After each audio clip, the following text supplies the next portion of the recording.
Hello student, good morning to all of you. आज बेटा आपका 7th क्लास में स्वागत है। तो आज हम आपको बताएंगे कि आज जो है हमारी क्या चर्चा रहेगी, किस विषय में रहेगी।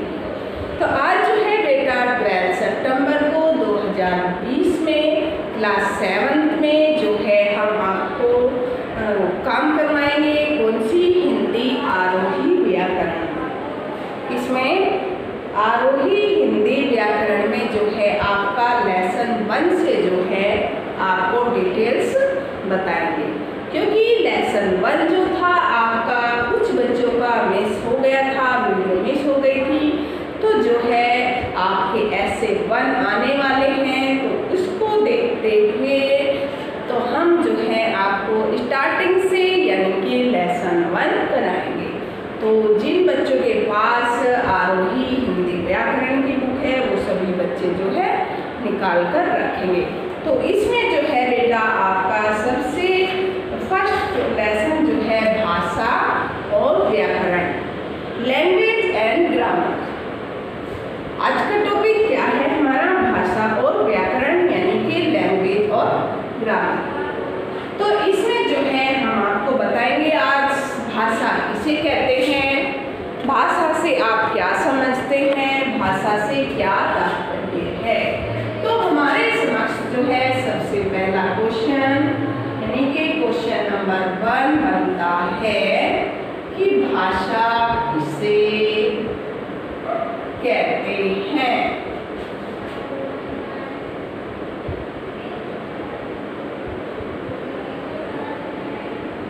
भाषा से क्या तात्पर्य है, भाषा से आप क्या समझते हैं, भाषा किसे कहते हैं।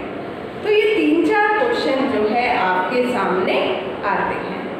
तो बेटा सबसे मुख्य साधन जो है हम अपने भाव को आदान प्रदान करने का जो हमारा साधन होता है कि उनके भाव को हमने समझना और अपने भाव को दूसरों को समझाना, इस आदान प्रदान को भाषा कहते हैं। यानी कि जो आदान प्रदान का साधन होता है उसे हम भाषा कहते हैं। यानी कि अपने भाव को हम क्या कहना चाहते हैं आपको, या आप हमें क्या कहना चाहते हैं, तो इसका आदान प्रदान करने का जो साधन है वो किसका माध्यम है, भाषा के द्वारा ही अपनी बात हम दूसरे को कह सकते हैं, इसे हम भाषा कहते हैं। तो ये रही आपकी भाषा की परिभाषा, भाषा की परिभाषा। फिर आता है आपका इसके सामने कि भाषा जो है बेटा, एक मैं बताऊंगी आपको कि भाषा सबसे पहले जो बच्चा है वो कहाँ से सीखता है, अपने घर से, अपने परिवार से, अपने सगे संबंधियों से भाषा सीखता है। अब ये तो है नहीं कि बच्चे ने जन्म लिया वो स्कूल में आ गया, नहीं ना, या कॉलेज में चला गया। तो सबसे पहले जो पालन पोषण किया जाता है बच्चे का वो उसके घर में किया जाता है, उसके परिवार में, उसके माता पिता, उसके दादा बाबा के एरिया में किया जाता है। तो सबसे पहले जो बच्चा अपने परिवार में देखता है कौन कैसे बोलता है, किस तरीके से बोलता, तो ऐसे ही वो अपने समझने लगता है कि मैंने भी कैसे बोलना है। सबसे पहले बच्चा अपने परिवार से ही तो सीखता है ना भाषा। तो जैसे बच्चा स्टार्टिंग में बोलना शुरू होता है तो वो क्या बोलता है, आपने भी सुना होगा। अगर आपने नहीं देखा है तो आप देखेंगे छोटे बच्चों को कैसे करते हैं भैया। फिर बच्चा थोड़ा थोड़ा शब्दों का योग करने लगता है, जोड़ करने लगता है, प प प प, इस तरीके से स्वर यानी कि व्यंजन। तो क्या सीख रहा है बच्चा शुरू में, स्वर व्यंजन, और स्वर और व्यंजन का मेल क्या होता है, वर्ण होता है। वर्ण होता है, नहीं होता है। तो बच्चे ने जो घर में अपने परिवार में भाषाएं सीखी उसे क्या कहते हैं, हम उसे मातृभाषा कहते हैं। कौन सी भाषा, मातृभाषा कहते हैं। जो अपना बच्चा घर में परिवार में जो सीखता है करता है उसे हम मातृभाषा कहते हैं। चलो खैर, फिर आगे हम बढ़ते हैं कि भाषा जो है कितने प्रकार की होती है। भाषा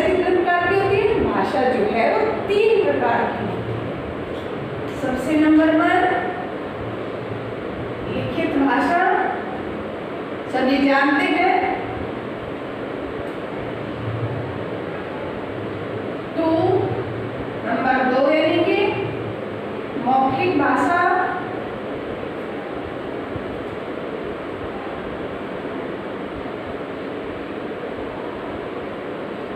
नंबर 3 सांकेतिक भाषा। नंबर 3 सांकेतिक भाषा। ठीक है, तो सबसे पहले यानी कि नंबर 1 लिखित भाषा। तो लिखित भाषा हम किसे कहते हैं?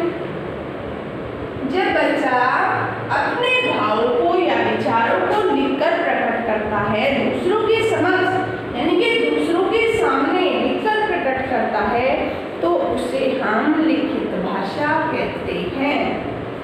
क्या कहते हैं? उसे जो है हम लिखित भाषा कहते हैं। जैसे उदाहरण है आपके सामने बहुत सारे। परीक्षा देकर लिखकर करते हैं, परीक्षा देना, पत्र लिखना, समाचार पत्र द्वारा,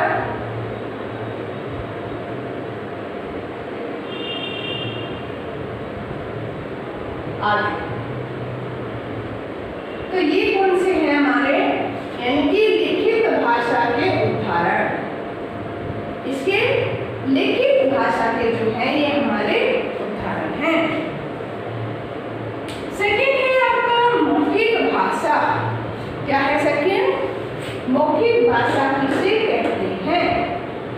मौखिक भाषा जो है हम बोलकर एक दूसरे के सामने बोलकर अपने विचारों का, भावों का आदान प्रदान करते हैं।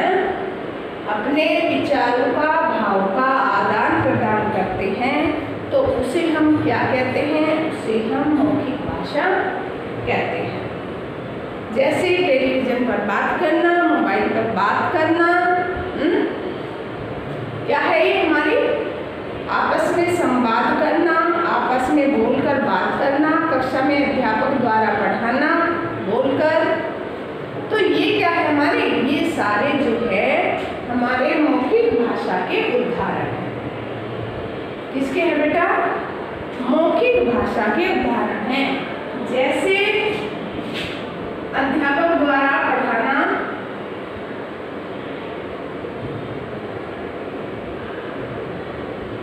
अध्यापक द्वारा पढ़ाना,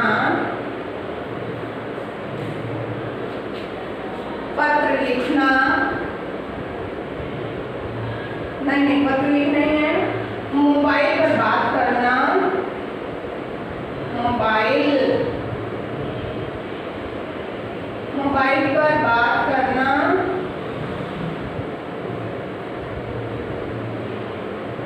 आदि। सांकेतिक भाषा। सांकेतिक भाषा कौन सी होती है?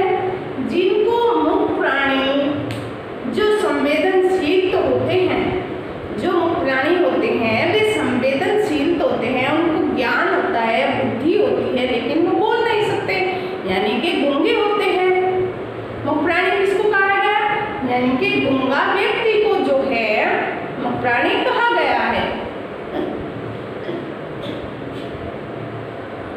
तो जैसे गूंगा होता है तो वो कैसे बोलेगा? ये पेन मेरा है। ऐसे ही कहेंगे ना कि ये पेन मेरा है, ये बुक, ये पुस्तक मेरी है।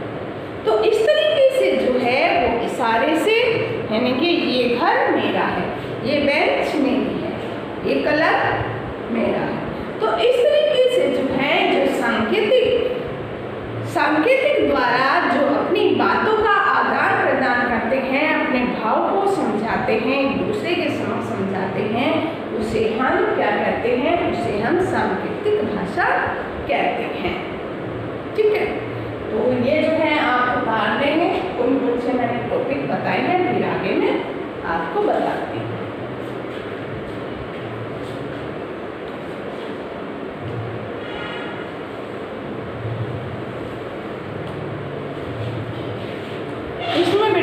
आपको बताया कि भाषा किसे कहते हैं, सबसे पहले बच्चा क्या सीखता है, कहाँ से सीखता है, तभी तो भाषा बोलेगा ना।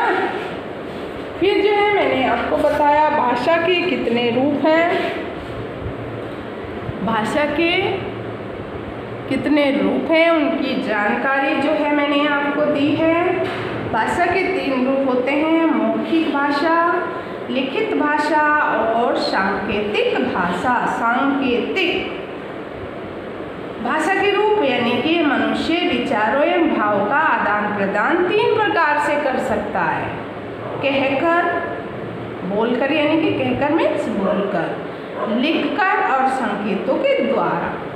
तो इसलिए जो है इनको 3 भागों में बांटा है, लिखित भाषा, मौखिक भाषा और सांकेतिक भाषा। जिन भावों को हम संकेत के माध्यम से व्यक्त करते हैं उसे सांकेतिक भाषा कहते हैं। गूंगा व्यक्ति, जैसे मुख प्राणी मैंने बताया, मुख यानी कि गूंगा प्राणी मनो के भावों को संकेतों के माध्यम से समझाता है दूसरों को।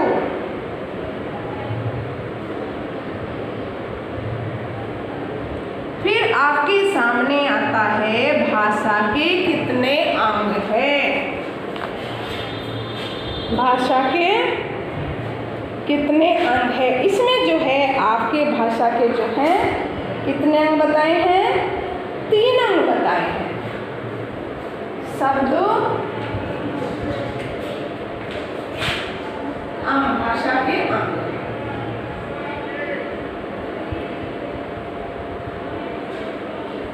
तीन अंग बताए हैं इसमें भाषा के। क्वेश्चन नंबर 2 कितने हैं? सबसे पहले शब्द, वाक्य, शब्द सबसे पहले क्या बनता है, माना शब्द बनता है ना। और शब्द किन से बनता है बेटा, पता है? वर्णों से बनता है। शब्द, वाक्य और मूल ध्वनि यानी कि वर्ण। तो हम ऐसे भी कह सकते हैं इसमें वर्ण, वर्ण से क्या बनता है, शब्द, शब्द से क्या बनता है, वाक्य। इस तरीके से रखो, याद भी रहेंगे आप। वर्ण विचार, शब्द विचार और वाक्य विचार, ऐसे ही बोल सकते हैं। नंबर 1 क्या बोलेंगे, वर्ण विचार, वर्ण विचार, वर्ण के बाद वर्ण, शब्द और शब्द से क्या बनता है हमारा, वाक्य। तो ये किसके हैं, ये भाषा के अंग है। इसके अंग हैं, भाषा के अंग हैं। तो जैसे भाषा के अंग है, भाषा वाक्यों से मिलकर बनी है और वाक्य जो है किससे बना है, शब्दों से मिलकर, और शब्द जो है मूल ध्वनियों से मिलकर यानी कि वर्ण से मिलकर जो है बने हैं। सबसे पहले जैसे मैं आपको वर्ण के बारे में बताऊंगी कि वर्ण कौन से होते हैं। जैसे हमारे स्वर और व्यंजन होते हैं तो उन्हें हम क्या कहते हैं बेटा, उन्हें हम वर्ण कहते हैं। जैसे हमारा हो गया वर्ण अ, आ, क और ख, यानी कि स्वर और व्यंजन। इन दोनों को मिलाकर, स्वर और व्यंजन को दोनों को मिलाकर हमारा क्या बनता है, शब्द। जैसे को, म और ले, कोमल,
वाक्य कहते हैं, जो कि भाषा के अंग है।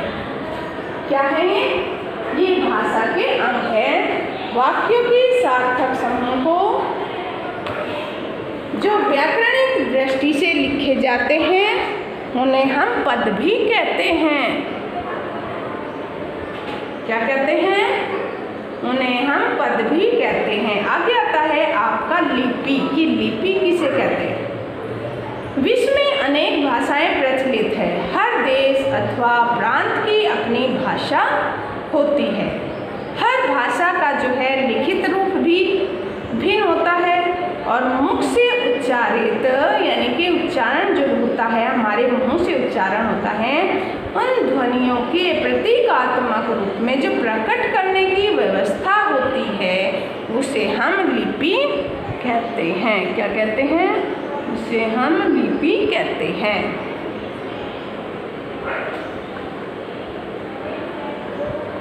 हमारी राष्ट्रभाषा हिंदी देवनागरी लिपि में ही लिखी जाती है। देवनागरी लिपि हिंदी, संस्कृत और जो है गुजराती, इनकी जो है कौन सी लिपि है? देवनागरी लिपि है। अंग्रेजी भाषा रोमन में लिखी जाती है और उर्दू फारसी में लिखी जाती है। पंजाबी भाषा गुरुमुखी लिपि में ही लिखी जाती है। तो अब आता है हमारे सामने कि राष्ट्रभाषा किसे कहते हैं। राष्ट्रभाषा किसे कहते हैं? जो भाषा सबसे अधिक प्रचलित, विकसित व बोली जाती है वही राष्ट्रभाषा कहलाती है। हमारे देश की राष्ट्रभाषा कौन सी है? आपको पता है सभी को, हिंदी। और ये कब पारित हुई थी? ये जो है बेटा 14 सितंबर 1949 ईस्वी में जो है पारित की गई थी संविधान द्वारा। इसको राष्ट्रभाषा का दर्जा दे दिया गया था। किसको? हिंदी को। तो ये पता लग गया आपको हमारी राष्ट्रभाषा कौन सी है। इसको जो है ये पारित कब हुई थी पता होना चाहिए। सितंबर का महीना है और आज 12 है, यानी कि 2 दिन बाद जो है 14 सितंबर यानी कि हमारी हिंदी भाषा को राष्ट्रभाषा का दर्जा दिया गया था। नेक्स्ट आता है आपका व्याकरण कि व्याकरण जो है किसे कहते हैं, व्याकरण से क्या तात्पर्य है, व्याकरण से आप क्या समझते हैं। व्याकरण वह साधन है जिसके द्वारा भाषा के नियमों का विश्लेषण होता है तथा मानकता के आधार पर शुद्धता प्रदान की जाती है, उसे व्याकरण कहते हैं। इसके कितने भेद हैं? इसके व्याकरण के जो होते हैं बेटा आपके 4 भेद हैं। वर्ण विचार, शब्द विचार, वाक्य विचार और रूप विचार। ठीक है। तो वर्ण विचार में क्या आता है? प्रत्येक शब्द के कई वर्णों से जो मिलकर बनता है उसे वर्ण के अंतर्गत वर्ण के आकार, उच्चारण, उनके मेल से शब्द निर्माण का अध्ययन वर्ण विचार के अंतर्गत किया जाता है। सेकेंड, शब्द विचार। प्रत्येक भाषा का शब्द भंडार कई तत्वों से बनता है। भाषा अपने ढंग से शब्दों का निर्माण करती है। शब्दों की उत्पत्ति के द्वारा, विकास के द्वारा, निर्माण के द्वारा, आगमन, अर्थ आदि का जो है अध्ययन शब्द विचार के अंतर्गत ही किया जाता है।